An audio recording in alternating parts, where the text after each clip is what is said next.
Hey guys, welcome back to another episode of Just Fixing Stuff. I did a poll recently and a few of you answered. I was asking about whether you like air conditioning repair videos or something else. Plumbing videos, I think it was. Most of you, or if not all of you, said air conditioning repairs. I believe it's probably because where I'm at, it's very hot out. If you're anywhere in North America at the moment, it's quite hot. So I have a video. It was a short. I'm going to actually re-release this as a full video, just testing a capacitor. This one happens to be a dual split capacitor. It's off of an air conditioning unit. Again, any of these videos where it is like air conditioning or any kind of high potential for danger, always consult with a professional before attempting anything. I actually have multiple tickets. I got tickets for HVAC. I got tickets for plumbing. I got ticket for gas fitting. So I'm very qualified in what I'm doing, and make sure that before attempting anything, you consult with a professional. But yeah, other than that, this video just kind of goes step by step through how to test whether or not a dual split capacitor is any good. And one of the essential things that you'll need for this is what's called a multimeter, or a more or less just an electrical tester, but a multimeter with the microfarad resistance capability. So the ability to test microfarads, which is basically a unit of measure for capacitance, which is a capacitor.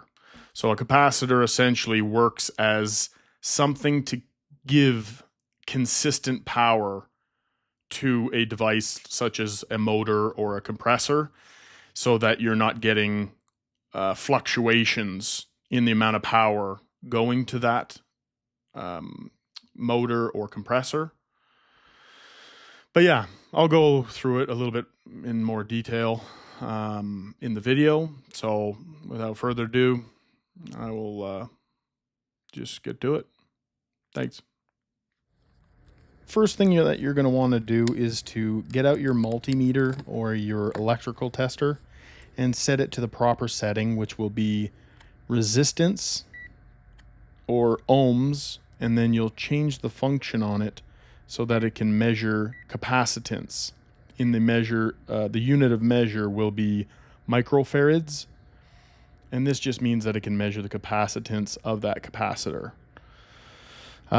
With dual split capacitors, like in this case, it's very important to note the markings on the top.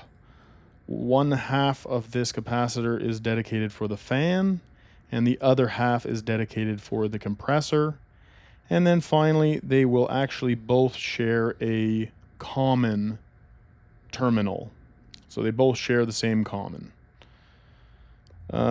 Most dual split capacitors, if not all, will have a rating system on them. This one is 35 for the compressor and 5 for the fan. To test these things, you'll take one lead and put it on the compressor terminal and the other lead on the common terminal.